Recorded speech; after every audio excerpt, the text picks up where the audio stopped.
Ang kwentong ito ay hango sa totoong buhay. Karanasan ito ni JR.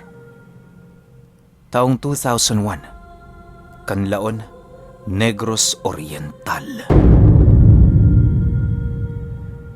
Itong mga panahong ito, katatapos pa lamang ng formal na pagsasanay ni JR sa pagkababaylan.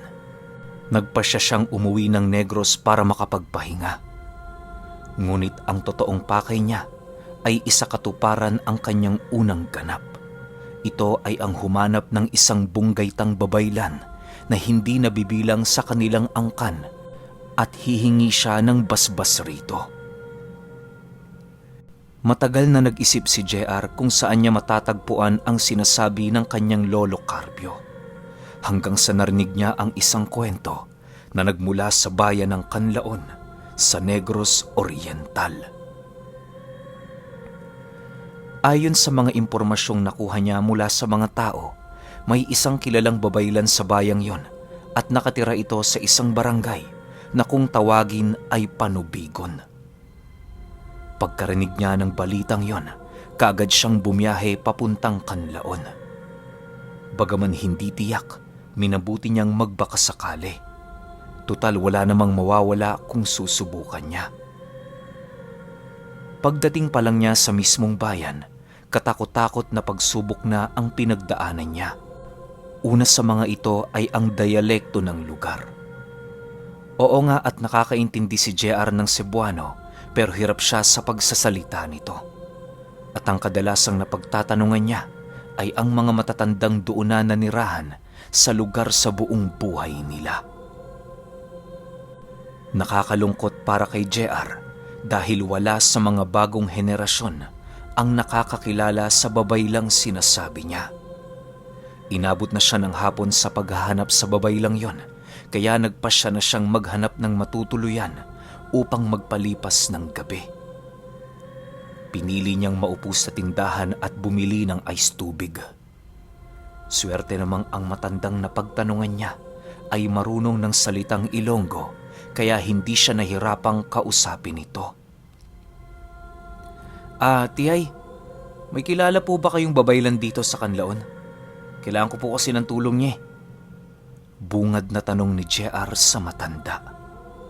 Laking gulat niya nang mapaupo ito sa harapan niya at nagwika ng, Aba, hindi nga maikakaila. Kamukhang kamukha mo ang nasira mong lola sa tuhod. Agad kumunot ang noo ni JR dahil ang tinutukoy ng matanda ay ang matagal ng patay na si Lola Goyang. Teka lang, paano niyo nakilala ang lola ko? Matagal na po siyang patay. Wika ni JR sa matanda. Ngumiti lang ito sa kanya at agad na tumugon.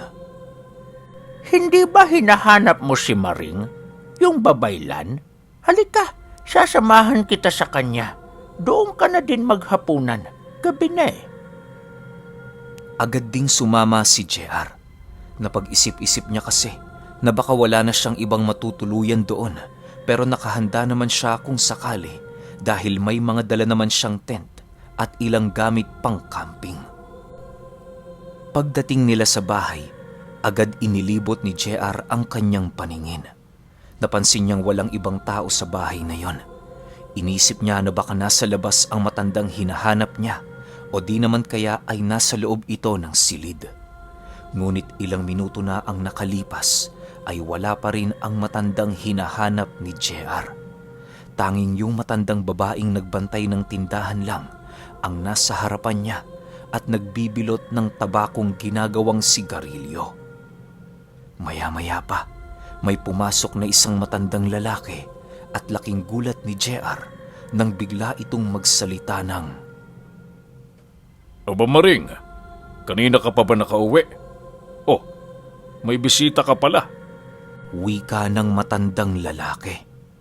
Napatayo si JR dahil ang babaeng kanina niya pang kausap ay siya palang babaylang kanyang hinahanap. Kayo po si Nanay Maring? Naku naman, pasensya na po kayo. Hindi ko agad namalayan. Wika ni JR. Napangiti naman ang matanda at nagwika ng, Oo, ako nga si Maring. Aba, sinabi ko na sa'yo kaninang kamukha mo ang namayapa mong lola sa tuhod. Doon pa lang, akala ko'y nakilala mo na kung sino ang kaharap mo. wika ng matanda. Agad namang lumuhod si JR sa harap niya at iniabot ang kamay ng matanda sabay dampi ng noo niya rito. Ikinagagala ko po kayong makita, Nanay Maring. Ipagpaumanhin niyo po kung umiral ang katangahan ko. Wika ni JR habang nakayuko. Matapos ang nakakahiyang tagpong yon, agad inaya ng matanda si JR upang maghapunan. At habang kumakain ay naikwento ng matanda sa kanya ang lahat ng pinagdaanan niya, maging ang kung paano niya nakilala si Lola Goyang. Ayon sa kwento ng matanda, dalaga pa lang siya ng mga panahong nasa Antique siya at kasalukuyang hinahanap ang sarili. Nakilala niya ang babaylan at agad na namangha sa taglay nitong kakayahan. Doon naramdaman ni Nanay Maring ang kakaibang presensya at nagpasya siyang tahakin ang landas ng pagkababaylan. Tinanggap siya ni Lola Goyang bilang isang mag-aaral at kalaunan ay nabasbasan sa antas ng bunggaytan o mataas na uri ng babaylan. Umuwi siya sa Kanlaon upang doon ipagpatuloy ang pagganap ng kanyang sinumpaang tungkulin. Ngunit hindi lang ito ang naging karanasan ng matandang babaylan. Babalik tayo 20 taon sa nakaraan. Ang mga susunod na salaysay ay base mismo sa karanasan ni Nanay Maring. Noong mga panahong ito, kababalik pa lang niya sa Kanlaon. Walang nakakaalam ng kanyang totoong kakayahan. Minabuti niya kasing itago ito sa karamihan at inilalabas lang sa panahong kailangan. Dahil sa malayo sa kabihasnan ng kanilang lugar, naglipa na ang mga mangkukulam, mambabarang at lalong-lalo na ang mga aswang. At dahil sa kanyang taglay na kakayahan, naging habulin siya ng mga elementong nais umagaw ng kanyang taglay na mga kapangyarihan. Isang hapon habang naglalakad pa uwi galing sa taniman ng tabako, ay tinambangan siya ng 2 lalaki. Sa pag-aakalang lasing lang ang mga ito, ay hindi niya ito pinansin. Sa halip ay nagpatuloy siya sa paglalakad. Nang biglang hawakan ng isang lalaki ang braso niya. Saan ka sa palagay mo pupunta? Huwag mo nang tangkain pang tumakas dahil wala kang laban sa amin. Wika nito habang nanlilisik ang mga mata. Tiningnan ni Maring ang isa pang lalaki at kitang-kita niyang naglalaway na ito na parang asong gutom na gutom. Walang sabi-sabi ay inambahan siya ng isang lalaki ng kagat sa leeg. Agad niya itong nahawi at dahil sa lakas ng pagkakatulak niya rito, tumilapon ito sa lupa. Agad na siyang nagtaas ng depensa, gawa ng napagtanto niya na aswang ang kaharap niya noong mga oras na yon. Walang kamalay-malay ang mga nilalang na isang malakas na babaylan ang kaharap nila. Akmang susugurin nila si Maring nang maramdaman nilang tila naninigas ang kanilang mga paa, na parabang hinahatak ito ng kung anong nilalang mula sa ilalim ng lupa. Mga walang hiya kayong aswang kayo! Nakalimutan niyo yatang nakaapa kayo sa lupain ko. Pagbabayaran ninyo ang kalapastanganan niyo! Wika ni Maring sabay kumpas ng kanyang mga kamay. Maniwala kayo o hindi, tumilapon papalayo ang 2 lalaki. Nang makatayo na ang mga ito, dali-dali na din silang nagsipulasan. Sa susunod, kilalanin niyong babanggain ninyo. Walang kamalay-malay ang mga nilalang na ang kanilang hinarang ay isang batikang babaylan. Punta naman tayo sa taong 1988, La Castellana. Itong mga panahong ito, laganap na sa mga karatig bayan ang kakayahan ni Nanay Maring sa panggagamot at ipinatawag siya sa bayan ng La Castellana. Pinatawag siya ron upang magbasbas ng isang bahay nakatatayo pa lamang. Ngunit hindi niya inaasahang ang may-ari pala ng bahay na ito ay biktima ng kulam. Habang papasok siya sa bagong bahay, kinakausap siya ng nagpatawag sa kanya at sinabing hintayin lang daw nila ang mag-asawang may-ari ng bahay. Habang naghihintay, inikot ni Nanay Maring ang kabuuan ng bahay para malaman kung saan ang may mga negatibong enerhiya. At habang nag-iikot ay nakita niyang may tumigil na magarang sasakyan sa harap ng bahay. Saktong nasa second floor siya ng tahanan, kaya dali-dali siyang bumaba.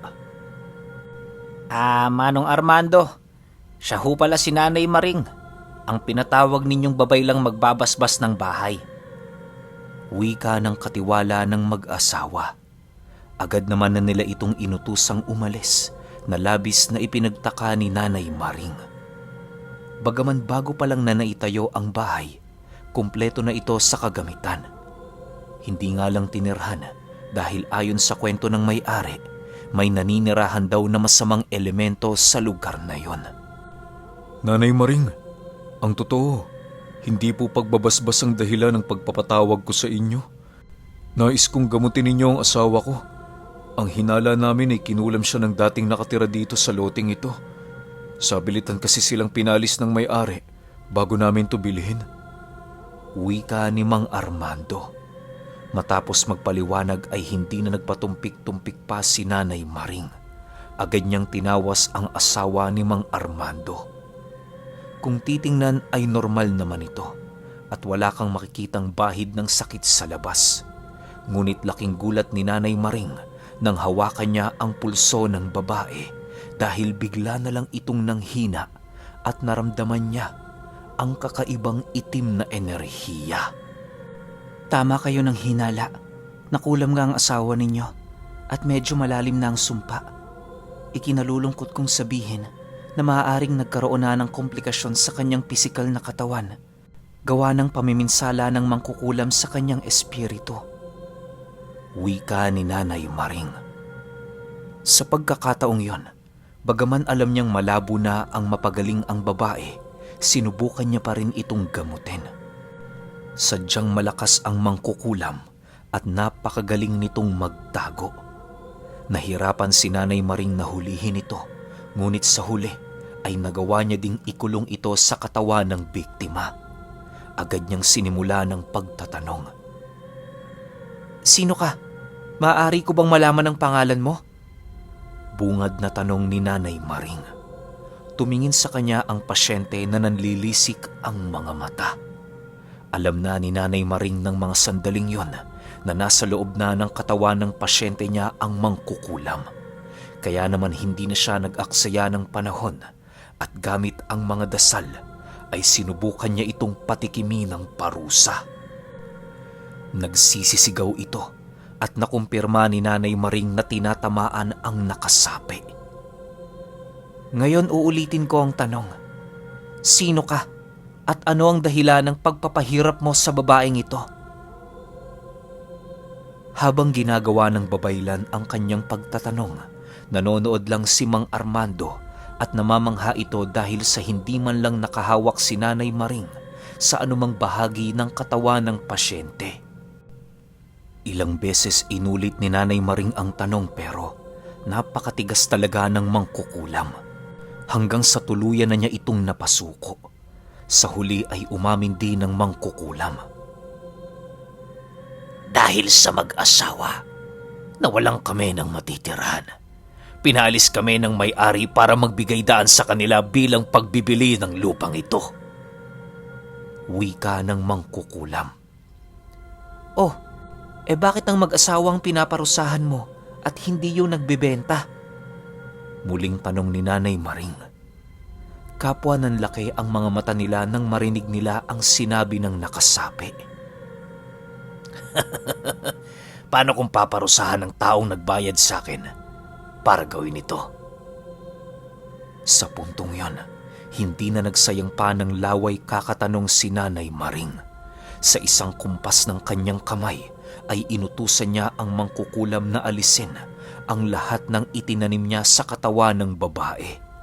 Agad naman itong sumunod at nang matapos na niyang magpagpag, agad na siyang pinatay ng babaylan gamit lang ang isang dasal.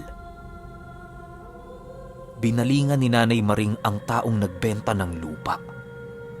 At mas lalo silang nagimbal nang malaman nila na ito pala ay mismong kapatid ng mangkukulam. Ang matindi pa, binabantog ding aswang sa lugar ang pamilya nito. Ayon din sa mga sabi-sabi, marami na ang nagtangkang bumili ng lupang yon, ngunit agad ding umaalis. Dahil kung hindi namamatay ang mga ito, ay may nangyayaring hindi maganda sa kanila. Dagdag pa ng mga tao sa paligid, pang-10 na si Manong Armando na bumili ng lupa. Walang hiyang mga aswang ito. Ang alam ko mula sa guru ko, hindi sila nakikialam sa mga gawain ng tao at wala silang pakialam sa salapi. Pero sa nakikita ko, tila sumasabay sila sa pagbabago ng mundo. Wika ni Nanay Maring. At nang sumunod na araw, kahit hindi ito hiniling ni Mang Armando, ay pinuntahan niya ang taong nagbibenta ng lupa sa kanilang mag-asawa. At maniwala kayo o hindi, pagkasipat pa lang nito kay Nanay Maring, ay bigla itong nagtago na para bang daga. O Basilio, ano ang problema? Bakit hindi ka lumabas? Hindi ka naman namin aanuhin ah. Wika ni Nanay Maring. Napakaraming tao ang nakikiusyoso ng mga oras na yon at karamihan sa kanila ay galit sa pamilya ni Basilio. Iisa lang ang isinisigaw ng mga ito at yon ay ang tuluyan na siyang patayin ni Nanay Maring. Makikipag-usap lang ako kapag pinaalis mo ang mga alaga mong engkanto. Lalo na ang sota. Talagang sigurista kayong mga babaylan ano? Kung talagang malakas ka, huwag kang umasa sa mga gabay mo. Paghamon ni Basilio, agad namang tumawa si Nanay Maring sabay wika ng, Huwag kang mag-alala dahil hindi sila makikialam. Tsaka isa pa, hindi ko kailangan ng tulong ng mga gabay ko sa pagpatay ng kagaya mong mahina. Ngayon kung talagang ipinagmamalaki mo ang lakas mo, lumantad ka. Pagbalik ng hamon ni Nanay Maring, agad ding lumabas si Basilio. Sa pagkakataong yon, kitang-kita ng lahat ng naroroon ang itsura nito. Dala na din ng pagkadesperado, nagtangka itong magbago ng anyo. Nang tingnan ni Nanay Maring ang kapaligiran, tsaka pa lamang niya napansin na papalubog na pala ang araw. At dahil sa mga nakita ng mga tao, dali-daling nagsipulasan ang mga ito dahil sa takot. Agad inutusan ni Nanay Maring si Mang Armando na isara ang gate para walang ibang makapasok at madamay. Mataas din naman ang pader kaya walang makakasilip sa kung ano man ang mangyayari. Nang matiyak na ni Nanay Maring na walang ibang madadamay sa gagawin niya, agad niyang sinimulang parusahan ang aswang. Nakatayo lang sa tabi noon si Mang Armando at pinapanood ang lahat ng nangyayari. Nakatayo lang din si Nanay Maring habang nakaturo ang kamay kay Basilio. Kitang-kita niya ang unti-unting pagluhod nito sa lupa. Sinusubukan niyang tumayo ngunit tila may kung anong humihila sa katawan nito pababa. At nang ituro ni Nanay Maring ang kanyang daliri sa lupa, biglang napadapa si Basilio at tila ipinako ito sa mismong kinakaapakan niya. Nakadipa ang mga kamay at nakadiin ang ulo sa lupa. Ngayon Basilio, aamin ka na ba sa mga kasalanan mo? O gusto mo pang wasakin ko ang kaluluwa mong aswang ka? Wika ni Nanay Maring. At dahil sa hirap at sakit na nararamdaman, napilitang magsalita si Basilio. At ginamit ito ni Mang Armando bilang ebidensya para makulong ito ng tuluyan. Dahil alam niya ding kaya niyang idaan sa legal ang proseso. Magpasalamat ka, Basilio, at hindi ako nanggigil sa'yo. Kundi baka ngayon palang iniihaw na yung kaluluwa mo sa impyernong pinagmulan mo. Wika ni Nanay Maring. Napakalaki ng pasasalamat ni Mang Armando sa ginawa ni Nanay Maring. At bilang gantimpala ay pinagkalooban niya ito ng isang maliit na halaga. Pero tinanggihan ito ng babaylan dahil ang rason niya, kailanman walang salapi ang makakatumbas sa ligayang dulot ng pagtupad ng tungkuling iniatas ng Diyos sa kanya. Balik tayo sa kasalukuyan. Kanlaon, 2001. Namangha ng husto si JR sa lahat ng kwento ni Nanay Maring. Hindi niya lubos akalaing ang matandang nasa edad niya noong mga panahong yon ay nagawa palang pumatay ng mangkukulam at magparusa ng aswang. Inakala ni JR na hanggang kwento niya lang mararanasan ng lahat, ngunit nung gabi ding yon, habang nag-uusap sila, ay biglang may kumalampag sa bubungan. Napatayo si JR at agad na naglabas ng gamit, ngunit pinigil siya ng matanda. Huwag, iho. Nasa teritoryo kita. Bisita kita kaya laban ko ito. Maupo ka dyan. At Berting, huwag mong iiwan ang bisita natin, ha? Wika ng matanda. Agad niyang kinuha ang kanyang tungkod at dali-daling lumabas ng bahay. Nakikinig lang si JR sa loob habang pinakikiramdaman ng kilos sa buong bahay. Ikaw ang pakay ng mga nilalang na yan, to. Pero huwag kang mag-alala. Hindi sila sasantuhin ng asawa ko. Wika ni Mang Berting. Laking gulat nilang dalawa nang bigla na lang silang nakarinig ng ingay na parabang atungal ng isang baboy. Kasunod nito ay malalakas na kalabog sa bubong at malakulog na paglagapak sa lupa. Dali-daling lumabas si JR at hindi na siya nagawang pigilan pa ni Mang Berting. Paglabas ng binata ay agad niyang nakita ang isang malaking nilalang na parang aso. Nagkukumahog itong makatakas pero parang may kung anong nakahawak rito. Nasipat ni JR si Nanay Maring na nakaupo lang sa isang putol na sanga ng puno habang pinagmamasdan ang nagpupumiglas na nilalang. Nang walang ano-ano ay bigla nitong itinaas ang kanyang tungkod at maniwala kayo o hindi, sa harapan mismo ng bahay ni Nanay Maring natupok ang katawan ng aswang. Dito napatunayan ni JR ang lakas na taglay ng matanda. Hindi siya makapaniwalang magagawa niyang masaksihan ang kaalamang ipinamana ng kanyang lola sa tuhod. Kinabukasan, Biyernes Santo, agad sinabi ni JR ang kanyang pakay sa matanda. At laking gulat ng binata dahil alam na pala ito ni Nanay Maring. Umakyat ka sa bundok na sakop ng panubigon. At sa pinakatuktok nito ay idipa mo ang iyong mga kamay na nasa harap ng langit, ang iyong mga palad. Iyuko mo ang iyong ulo bilang paggalang sa bundok at hintayin mo kung magsabi kung kailang katatayo. Doon pa lamang makukumpleto ang iyong basbas. Utos sa kanya ng matanda.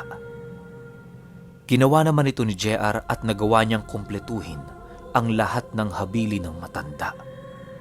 Tuluyang natanggap ni JR ang basbas ng isang bunggaytan sa tulong ni Nanay Maring na dating estudyante ni Lola Goyang.